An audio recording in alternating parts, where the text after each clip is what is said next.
Good morning, world. Good morning. So those of you who watched last week, we did a Tom MacDonald review of Sheeple. Good song. If you haven't seen it, go back and watch that. Great song. The overarching message on that was about, and Cedric you did the definition of sheep. I think you wanted to throw that in there. Sheep just following the herd, basically. Following, right? yep. So followers. Aimlessly, blindly. So I heard a statistic this past week on how many people trust mainstream media. We're going to talk about that today. Stay tuned. I'm Cedric. And I'm Brian. And this is Cedric and Brian.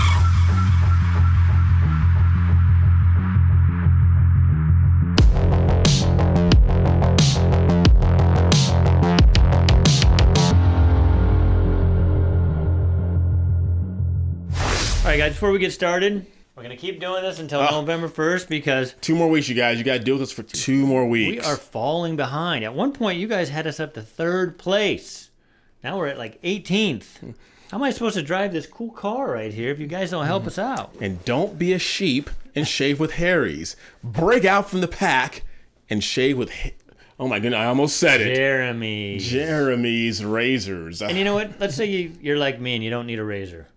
Sign up for the Daily Wire. In fact, I just went over to my sister and brother-in-law's yesterday, and we watched What is a Woman? I watched it for the second time. I thought you were going to say you forced them to sign up. No. But okay. I watched, my brother-in-law already bought the razor. Yes. He did it for me. Yes. But you know what? Even watching Matt Walsh's What is a Woman, which I believe you're watching this on Tuesday, this past weekend, he had a march, and guess who joined him out there? Who? Tulsi Gabbard. Oh, right on. Yeah. Cool. Nice. Anyway, so sign up for the Daily Wire so you can watch What is a Woman. It's good 1st, 2nd, 3rd, 4th time even, and you can watch Candace's... the best lie ever sold. Or the greatest lie. The greatest lie ever sold. Yes. And that is about BLM taking all of your money, and when I say yours, I know not yours, but people's money. And the show isn't about this, but remember I said in our last commercial, I said I have a feeling they're going to extend the promo. They still have. Yeah. But I don't know how long. So for about $33, get your Christmas shopping done for that special guy. Yep. All right. So what are we talking about today? All right. So today I was looking at some Gallup polls, and Gallup, yep. And it was talking about how many people trust the media. I think they encompassed everything, but I think they primarily were talking about like your mainstream media, your CNNs, your MSNBCs, your Foxes, all that.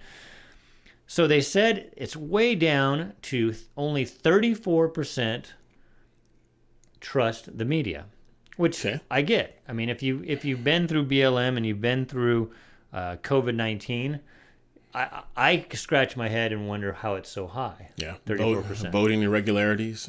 But then guess how I found out why it's so high. Why?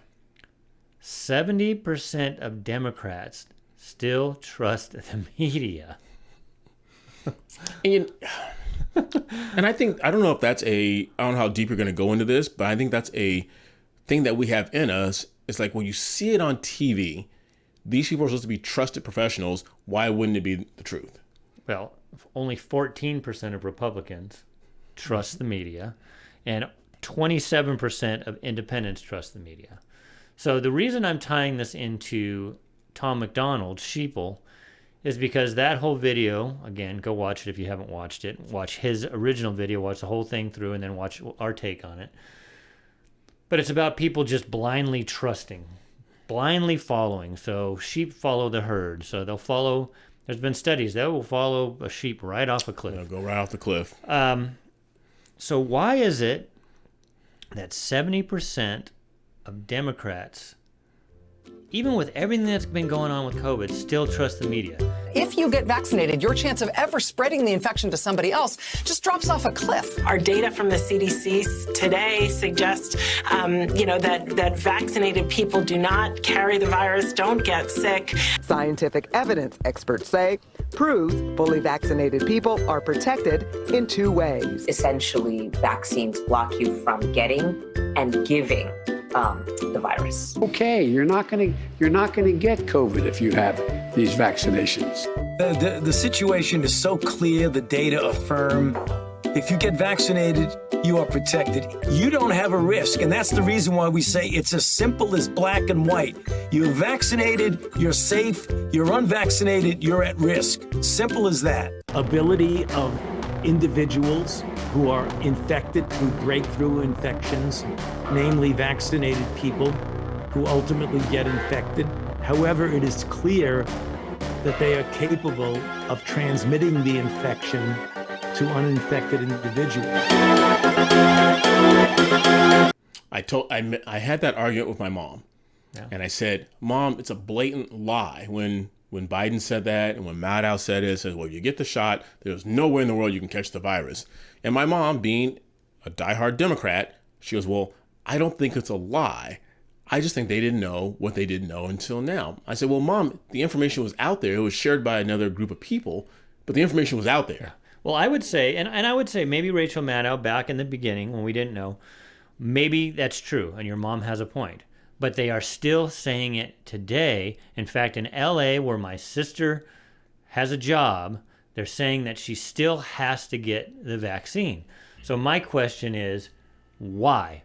Now we know that it does not stop you from getting it, and it does not stop you from passing it on. So let's say it helps you handle it a little better. Instead of a sniffle and a cough, you only get a sniffle, right? Yeah. But why would they mandate it? Because you can still give that sniffle to your coworker. Here's the kicker. She works from home.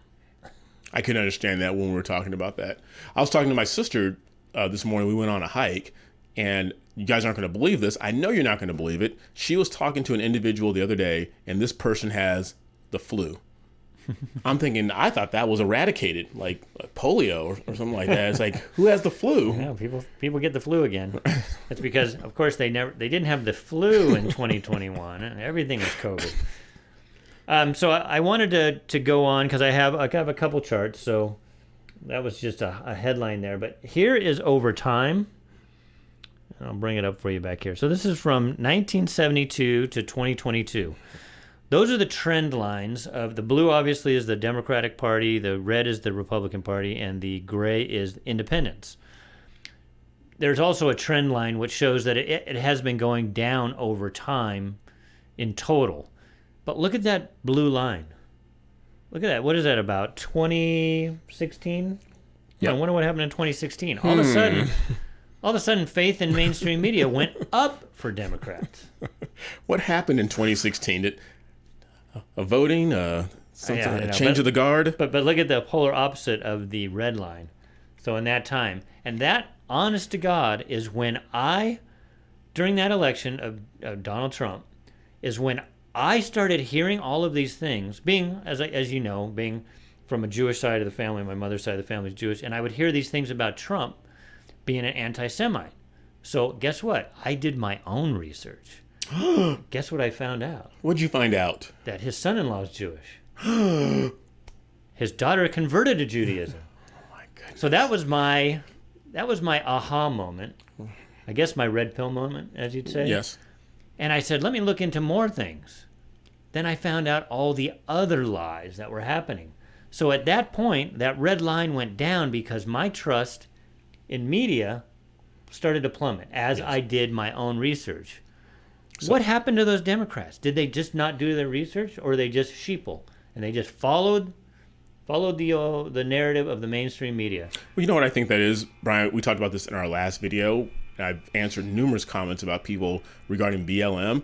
I think it's really hard to put your ego to the side and say, you know what, I may have been wrong, because we may do it, but I know people on the left do it. They're loud and they're wrong. It's one thing when you're so loud and passionate about what you say, it's so hard to reel that back in and say, you know what, I could have been wrong. So now I'm going to double down and say it even louder. And I say, nope, I don't want to see any facts. I don't want to hear anything. Yeah. This is what I believe. I'm sticking with it. That kind of brings me to a comment that you answered for somebody on, I think it was the Joyner Lucas one again. They said something like, ragging on you for saying that Trump did more for the black population, and they just came out and said, how can you say that? You know, basically, you're an idiot, Cedric. So Cedric laid out the stuff, and he says, I'm not going to sit here and argue with you about it, but here's some of the stuff that he did, and they never even responded back, did they? They didn't. I very rarely get it. a logical response Yeah. back. I'll get a lot of responses, but So that makes sense. When I think about my journey, and you saw a lot of the walkaway moments back then. You saw the Dave Rubins. You saw, I forget the guy who started the walkaway from the Democratic Party. But guess what? It's because people opened their eyes. They did independent research on their own, which I know the mainstream media hates, and the Democrats hate when we say we do independent research. And then you saw that split just happen even more. And I'm sure in 2020 with COVID and BLM, it kind of even got more separated. So well, you look at some of the people, some of our heroes. You look at Candace Owens when she created Blexic, the Black Hawk Way, and then one of our passionate guys, Leo Terrell, he said he was about as far left as far left. He was beyond far left. He went off the cliff far left. He would piss me off on ABC radio, Yeah. KBC, because him and Larry would go at it, Larry Elder. And then he said one thing, like Brian said, he had his red pill moment when Biden was on Charlemagne the God, and he said, if you don't know if you're voting for me or Trump, you're not black. My name is Will, and not voting for Biden turned me white. And Leo Terrell said, wait a minute, what is going on? And sometimes it takes more than one thing. And Brian and I have said this numerous times. And if you guys know of someone that's done this, please let us know, because we don't want to put out any misinformation. I have seen a lot of people come over from the left to the right, but I have yet personally to meet anyone that's gone from the right to the left. I had a question for you. I believe still 80% of black voters register or vote Democrat. I don't know the exact number because I couldn't find it, but I remember at one point only 13% or something like that voted for Republican. I know when Trump came in, it went up a little bit, but let's say only 20%. Would that make those 80% kind of like the 70% of Democrats? Does that mean that the black population are sheeple? Yes. I'm not saying that to sound insulting, but I think, yeah, a lot of are sheeple because a lot of black people growing up in the South, getting their root in the South, like my parents, Mississippi and Alabama, grew up as Democrats. And then you just hold on to that. And you guys have all heard that story about the young girl asking her mom, like, Mom, why do you cut the ends off the ham before you put it in the oven? Well, I don't know. Ask your grandmother. Ask your great-grandmother. Ask your great-great-grandmother. And they asked her, and they said, well, honey, the pan was, too small, so I had to cut the ends off to put it in there. And so we just keep doing it. Right. I think that's very similar with a lot of black people in Democrats, because in talking to my mom, she thinks that's the way to go. And she's not going to look at any rational reason to vote the other way. So I have a question, because the demographics in the black population switched in about 1964, if I recall right. Right. So obviously your parents are older than that. Mm-hmm. We were born in the mid 60s.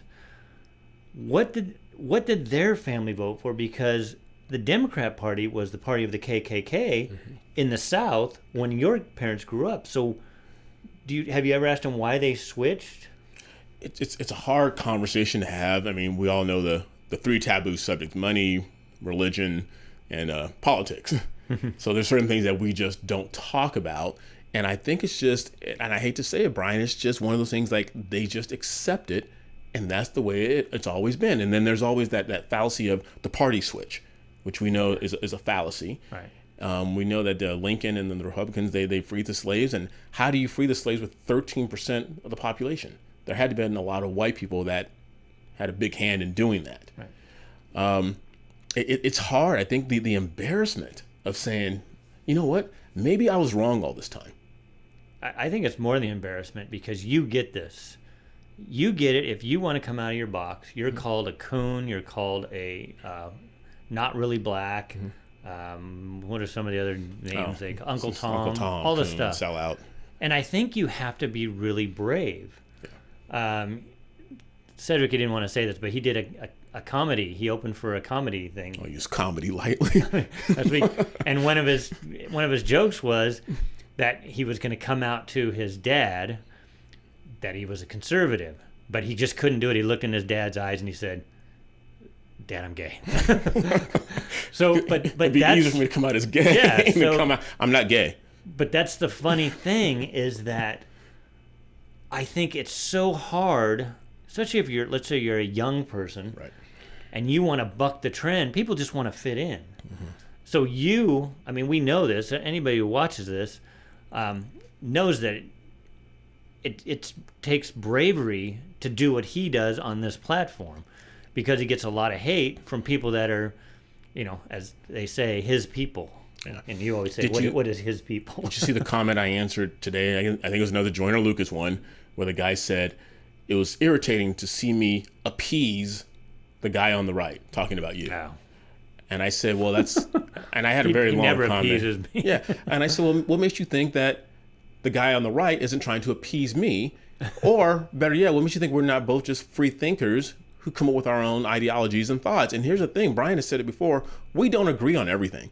There are a lot of things that we're just not in sync with, but that shouldn't put a wedge in our friendship. He has his opinions, I have mine. We keep it pushing.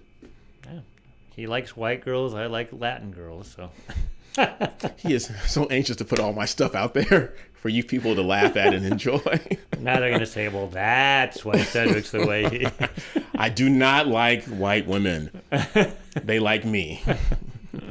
And that's why my comedy didn't go over very well. Well, at least it's not like Don Lemon. He likes white men. Oh, jeez.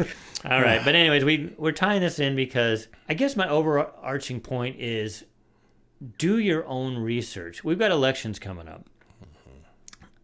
I know I'm speaking to the choir here for the most part, but maybe we'll get some Joyner Lucas people watching this.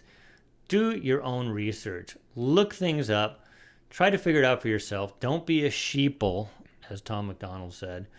And that goes for people who, if Tom puts out something you don't agree with, you don't have to be a sheeple too. And I'm sure he'd respect you for calling him out on it. I've called out Ben Shapiro. Yeah, you did. About the whole COVID thing. Yep. And I'm still right, Ben, and you're still wrong. Wow. The battle of the two Jewish guys. Wow. But like Brian said, do your own research. But like when Joe Biden gets up there and says the economy is strong, you have to be able to step back and say, how are things going under my roof? Those 70% of people, Democrats, are going to believe that. That's the scary thing. I hear him saying the economy is strong, but I just don't see it. It's okay for you to question that. And we used to have that right as Americans to respectfully say, you know what, I don't agree with you, and here's why. Because his writers had because he doesn't come up with any of this, his writers had a caveat. He was comparing it to the rest of the world. But we don't care. We don't live in the rest of the world. Yeah, we live here. Yeah, are we going to compare ourselves to third world countries that have nothing? Are we going to compare ourselves to Europe? No. You compare yourselves to where you live, President Joe Biden. Yes. All right, you got a comment you wanted to read, right? Oh, there's a few here. We haven't done comments in a while. Yeah. Oh, my goodness. I like this one because I think it pokes at you a little bit, and I always enjoy that. Yeah. And I think you can check out our economy, what's going on. You can go to economy.com, or as our president would say, economydot.com, because he spells it out. Okay, this one here is, where is it? Were you not prepared? We haven't done that in a while. Okay, this one is from Mark, and Mark said, all lies or no lies matter. That was from a while back when we did Tom's song. Okay. And Mark says, the truth is, no lives matter until we make them. Until we, the American people, like you and I guess Brian. So he lumped you in there with people as well, even though he didn't want to. Thank you, Mark. We agree with that. Whatever. Oh, that brings me pleasure. I disagree with everything that Mark says, not just the end. All lives matter. Mark did his research. As you would say, from a biblical standpoint. Yes. Right? Yep. Individually, we all matter because we're all made in the image of God, right? Did I get that right? Yep. All right. Absolutely. So there you go. All lives matter. Are you still talking to Mark specifically? No. Okay. All right, guys. Mark the one who said I was annoying too? No, that was somebody else. Guys, tell us what you think of this video. And like what I do personally, people don't believe, I watch CNN. I just see what are they talking about. I'll watch CNN, MSNBC, just to see what are they talking about, because I don't want to be one of those people that says, oh, you're in your little echo chamber. You just have a crush on Joy Reid. That's exactly what it is. Yeah, you're absolutely right. Be crushed by Joy Reid. Anyway, make sure you like, subscribe, ring that bell, and continue sharing our channel with everyone you know, because as you guys know, sometimes you ring the bell and all of a sudden the bell magically disappears and you don't get an announcement about our videos. But keep doing it, keep pushing, and we'll get through this. Until next time, I'm Cedric. And I'm Brian. See you later. Joy to the world. Oh, she's thick. A little thick.